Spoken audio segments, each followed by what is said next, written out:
Prezados alunos, iniciando mais um bloco de aula, vamos falar agora de noções de financiamento imobiliário. Querendo ou não, lá na operação de compra e venda, hoje é muito comum a operação do financiamento imobiliário. Vamos entender então como que funciona, quais as principais nuances, os principais aspectos relacionados ao financiamento imobiliário que é preciso que a gente tenha conhecimento para poder atuar de uma maneira firme e sólida no mercado. Pois bem, o que é o financiamento imobiliário? O financiamento imobiliário nada mais é do que um empréstimo de dinheiro que é feito por um banco a uma pessoa física, uma pessoa jurídica, para a contratação, para a aquisição de um bem que ficará como garantia do próprio pagamento da dívida.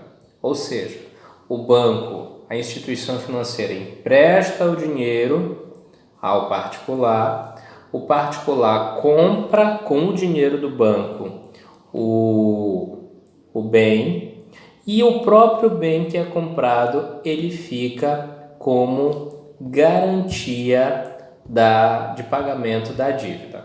Então, lá na certidão de registro do bem, vai constar que vai ter lá a matrícula, a individualização, a indicação dos dados do proprietário anterior e a especificação de que o imóvel ele foi vendido para determinada pessoa. E vai constar que a forma de pagamento foi pagamento à vista, pagamento com permuta de bens, se for o caso. E se tiver financiamento imobiliário, vai constar também financiamento imobiliário. Isso em um ato de registro, tá? Lá no primeiro bloco nós vimos que o ato de indicação de uma transferência de propriedade ou de constituição de ônus é registro. Então vai ter o registro. Assim como mais abaixo vai haver ali o registro da constituição da alienação fiduciária. O que é isso? Vai ser a especificação de que aquele imóvel que foi comprado com parte dos recursos ou com a totalidade dos recursos fornecidos pela instituição financeira, ele pertence como garantia em partes, pertence a essa instituição financeira. Aqui nós temos a chamada propriedade resolúvel. Professor, o que quer dizer propriedade resolúvel? Nós teremos aqui uma dupla propriedade que será exercida pelo banco, pela instituição financeira e pela pessoa que contraiu o financiamento imobiliário. Nós dizemos que essa é uma propriedade resolúvel pelo seguinte fato, que implementadas determinadas condições, a propriedade ela irá se consolidar, ela deixará de ser uma propriedade de dois e estará consolidada nas mãos de uma única pessoa se determinadas condições ocorrerem. Em que hipótese essa propriedade ela vai se consolidar nas mãos do comprador, do adquirente do imóvel, da pessoa, do particular que adquiriu o imóvel? Na hipótese de o financiamento ter sido quitado. Então, o banco, a instituição financeira empresta o dinheiro, o particular vai pagar aquele empréstimo de dinheiro com uma remuneração de juros e vai pagar num certo tempo. Uma vez quitado esse valor, o registro da alienação fiduciária ele é cancelado. Aí o imóvel ele passa a pertencer livremente, totalmente ao adquirente, ao comprador. Já no caso de o não pagamento, a não satisfação da dívida ocorrer, Se aquilo que foi combinado no contrato não ocorrer, que é o pagamento parcelado ou o pagamento da dívida, porque é possível haver amortizações, né? Mas fato é que o que não pode não ocorrer é o pagamento. O pagamento tem que sempre ocorrer. O devedor ele tem que necessariamente efetuar o pagamento do financiamento. Porque se ele não fizer esse pagamento, se o valor não for pago, aqui inicia-se um procedimento extrajudicial de cobrança, que é feito preferencialmente através de cartório de notas.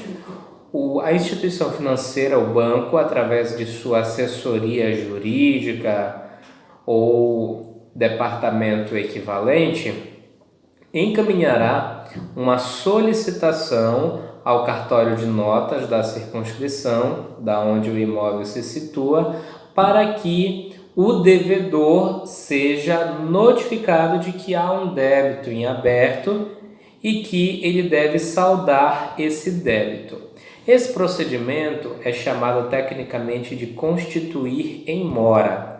O ato pelo qual o devedor ele é cientificado da inadimplência e é chamado a quitar a inadimplência, se ele não quita o débito, nós temos aqui a chamada constituição em mora. Então, o devedor ele está constituído em mora.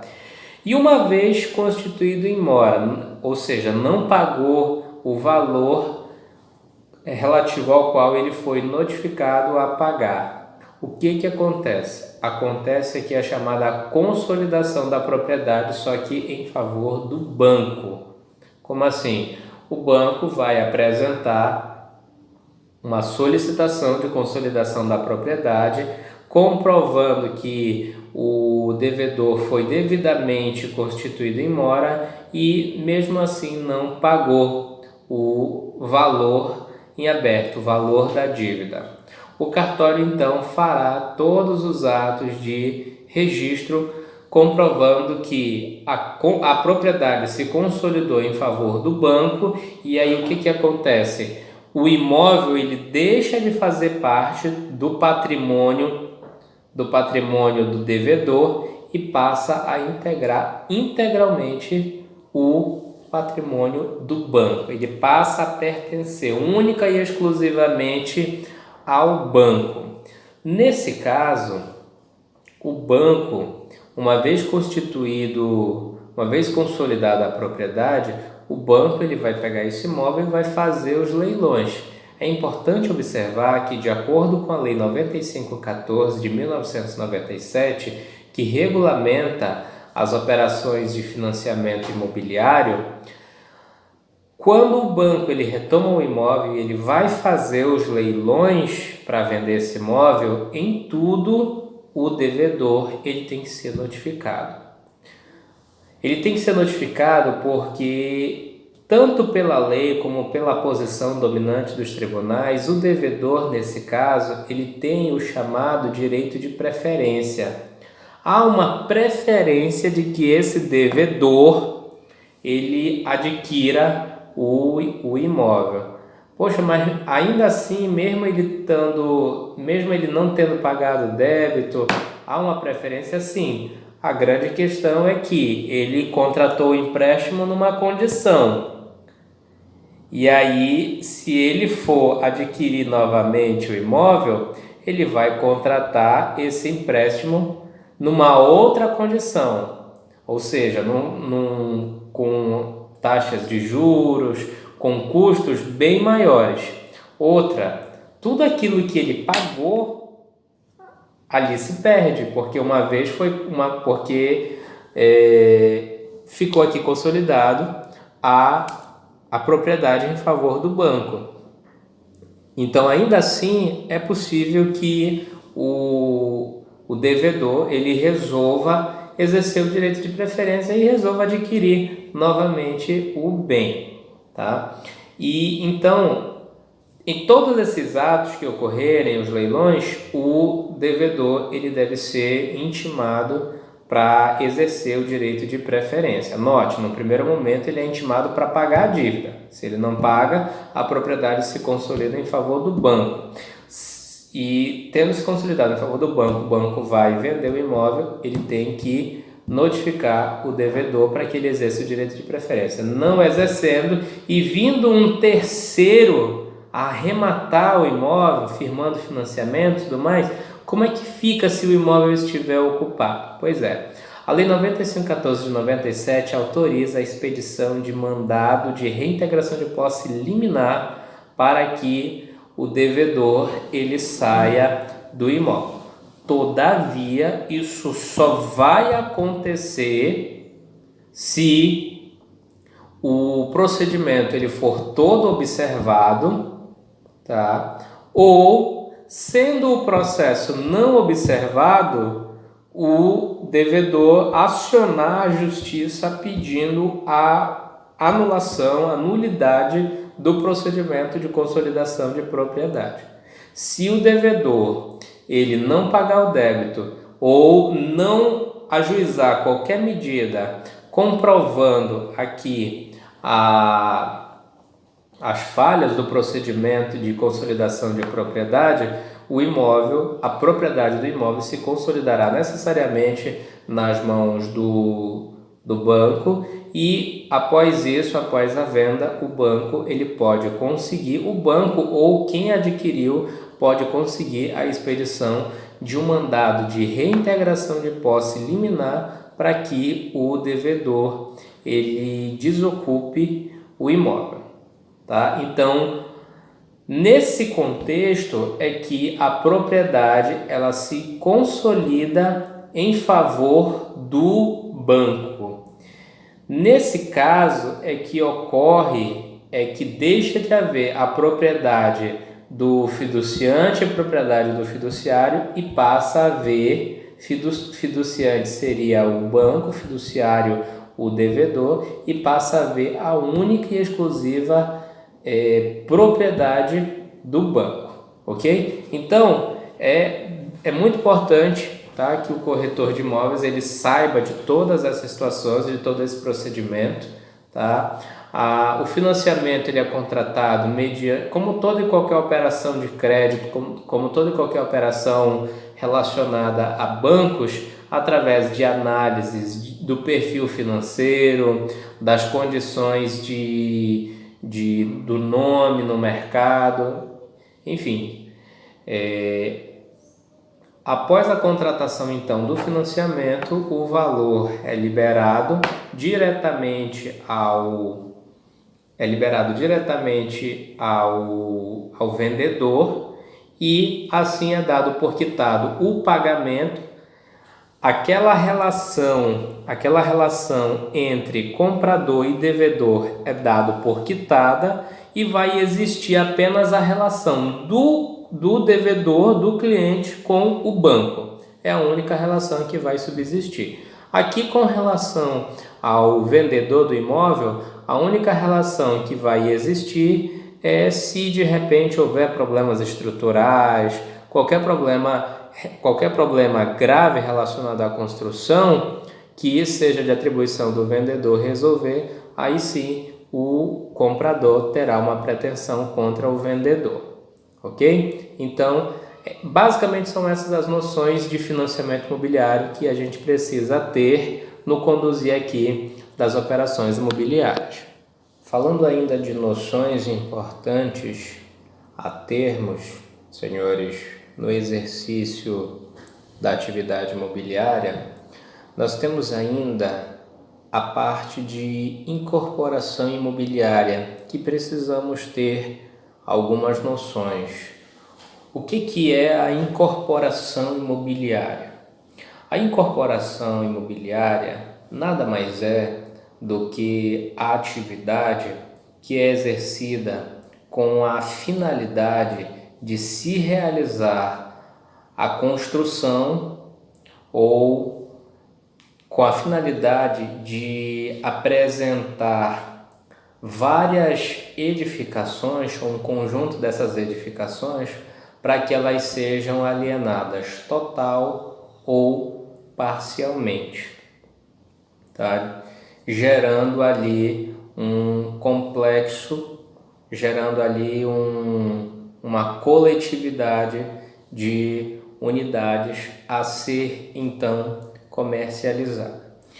Em outras palavras, quando se constrói um prédio fracionando-o em várias unidades autônomas que posteriormente serão comercializadas uma a uma, isso só ocorre em decorrência do início do procedimento de incorporação imobiliária. Então, a incorporação imobiliária é justamente essa atividade de construir um imóvel, de construir um conjunto de imóveis que posteriormente serão vendidos, serão alienados, cada um como uma unidade autônoma. Esse procedimento, a incorporação imobiliária, possui regulamentação na Lei 45 de 91 de 1964, a lei que também regulava em partes o procedimento do condomínio, a instituição, o Instituto do Condomínio, que atualmente é regulamentado pelo Código Civil. Então, de acordo com o artigo 29 da Lei 4591 de 64, a Lei da Incorporação Imobiliária, o incorporador é quem vende ou promete vender frações do terreno, objetivando a vinculação das frações a unidades autônomas em edificações a serem construídas ou em construção, sob regime condominial, responsabilizando-se pela entrega da obra concluída em certo prazo, por preço certo e em determinadas condições. Em outras palavras, o incorporador, quando ele exerce aqui a atividade econômica de incorporação imobiliária, o que ele faz é justamente, como eu já disse, essa construção de várias unidades autônomas que existirão ali em regime de condomínio, tá? Conforme diz aqui o artigo 29, e aí o incorporador ele se responsabiliza pela entrega da obra, que vai ser concluída num prazo certo, a partir de um preço certo e sob determinadas condições que forem ali, estiverem ali disciplinadas, tá? Nesse sentido e pela abrangência, pelo respaldo jurídico do tema, é que ocorre de modo muito comum atualmente a chamada compra de imóveis na planta. Isso porque todos os requisitos para a incorporação imobiliária estão presentes, todos os documentos produzidos, registrados, tudo mais, gerando então a segurança da contratação de um bem que ainda não existe, mas que tem uma existência potencialmente prevista para determinada data. Para lançar um empreendimento, tá? Para realizar a incorporação imobiliária, alguns pontos devem ser observados aqui pelo incorporador. São eles: ele deve possuir ou adquirir um terreno onde se fará a construção. A primeira coisa é essa, tem que haver um local onde se vai construir. É muito comum o incorporador ele adquirir o terreno de um particular e ajustar o pagamento do valor do terreno ao particular com a permuta, com a entrega de tantas unidades autônomas, de tantos apartamentos, enfim. Então, o primeiro ponto é a aquisição de um terreno. Ou o incorporador possui, ou então ele adquire um terreno onde se fará a construção. Em segundo lugar, todos os projetos relacionados à incorporação imobiliária eles devem ser aprovados nos órgãos competentes. É preciso que haja então toda uma documentação, alvará, licença, tudo mais, para que a incorporação ela possa ser levada adiante. É preciso que haja ainda o registro no cartório de registro de imóveis do memorial de incorporação, tá? Dentre esses documentos que devem ser apresentados, um deles é o memorial de incorporação, que vai ser levado ao registro perante o cartório de registro de imóveis. Havendo o terreno, estando os projetos todos autorizados e havendo o registro do memorial de incorporação, o próximo passo é contratar a construção. Então, o incorporador ele contrata a construção. Às vezes o incorporador ele é incorporador e construtor, ele já faz as duas coisas ao mesmo tempo. Após isso vem a parte da comercialização das unidades. É aqui que o corretor de imóveis entra. E aí, quando as grandes construtoras elas estão lançando, grandes construtoras e incorporadoras estão lançando ali os seus empreendimentos, é muito comum o corretor de imóveis ele ter sua atividade atrelada à comercialização dessas unidades em estandes de venda, em feirões de lançamento do empreendimento, enfim. O corretor de imóveis ele entra aqui, nesse momento, no momento de comercialização das unidades autônomas. Após isso, então, vem a parte de conclusão da obra. As obras precisam ser concluídas e os imóveis entregues aos adquirentes, aos clientes, aos consumidores que adquiriram os bens. Após isso, se faz o registro individual de cada uma das unidades comercializadas.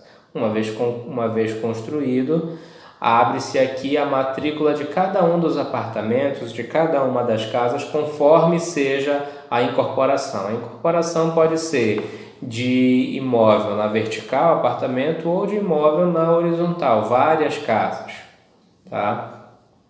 Após feito esse procedimento, se instala o condomínio, tá? E se faz a entrega aos condôminos. A partir daqui, então, passa a existir o chamado condomínio. Então, a incorporação ela se inicia com a aquisição ou a existência de um terreno onde se fará onde se realizará a construção e termina quando o condomínio é instalado e é entregue aos condôminos. É muito comum certas construtoras, certas incorporadoras, elas não finalizarem o procedimento todo, elas não observarem o procedimento todo. E isso gera certamente problemas mais à frente. Porque, por exemplo, eu mesmo já atuei em alguns casos em que o condomínio ele não foi devidamente instalado, não foi entregue aos condôminos. Aí o que acontece? Nós temos aqui uma pessoa jurídica de fato, nós temos uma universalidade de fato, mas de direito o condomínio não existe, porque não há um CNPJ, não há uma convenção dispondo a respeito ali do condomínio, seu funcionamento e tudo mais. E aí os moradores eles ficam numa situação bem complicada, porque eles não podem contratar nenhum serviço, certas situações não podem ser feitas, porque não há ali a formalização do condomínio. O condomínio, então, o que é? Para a gente ter uma noção básica.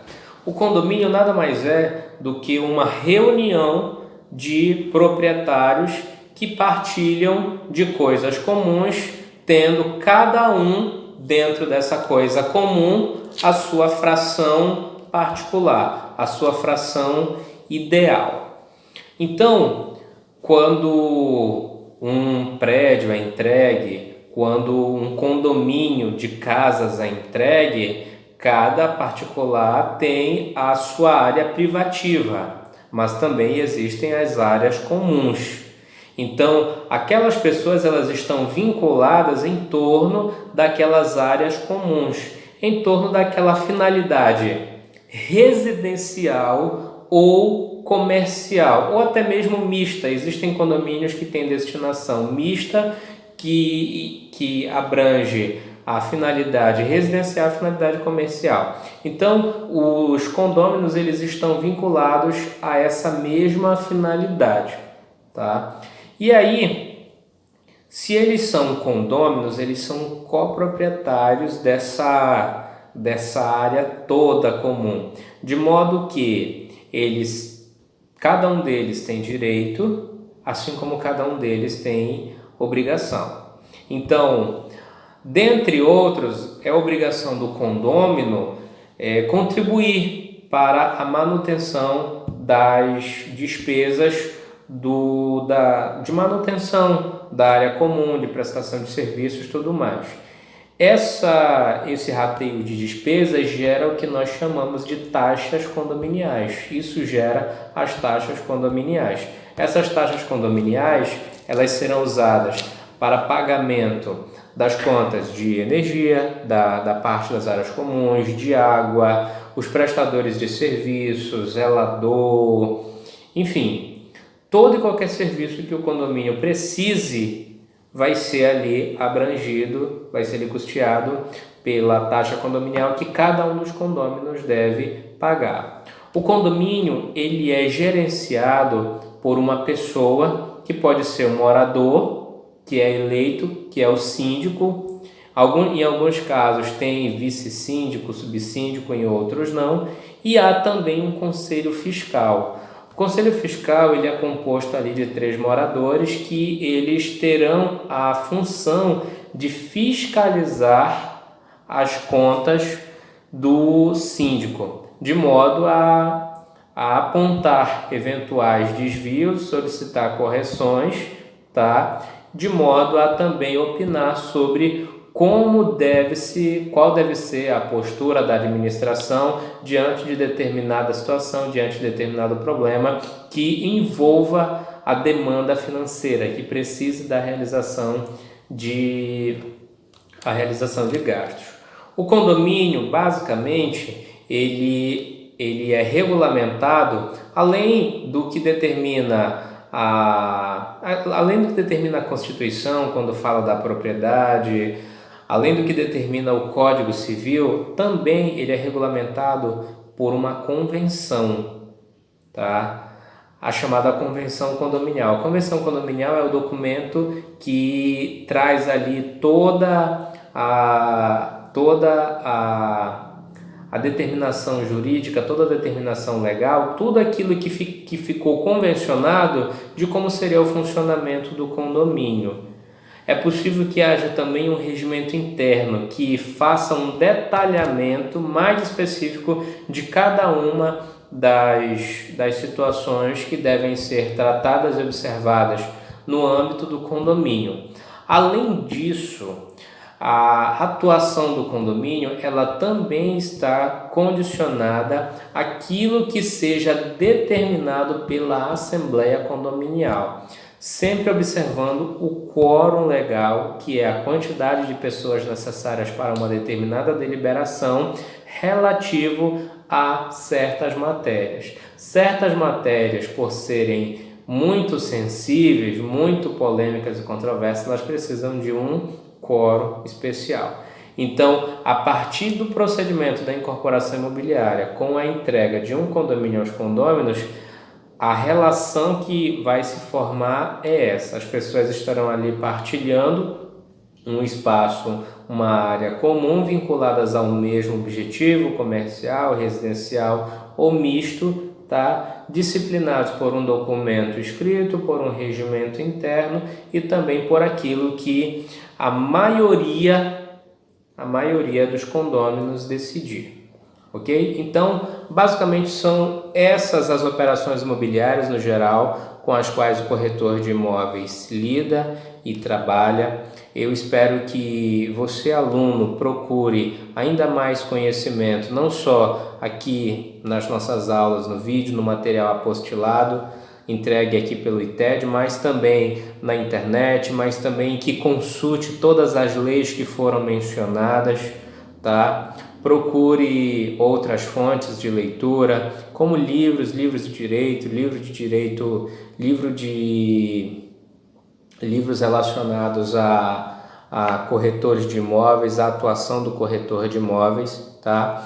E no mais, eu desejo a todos muito sucesso.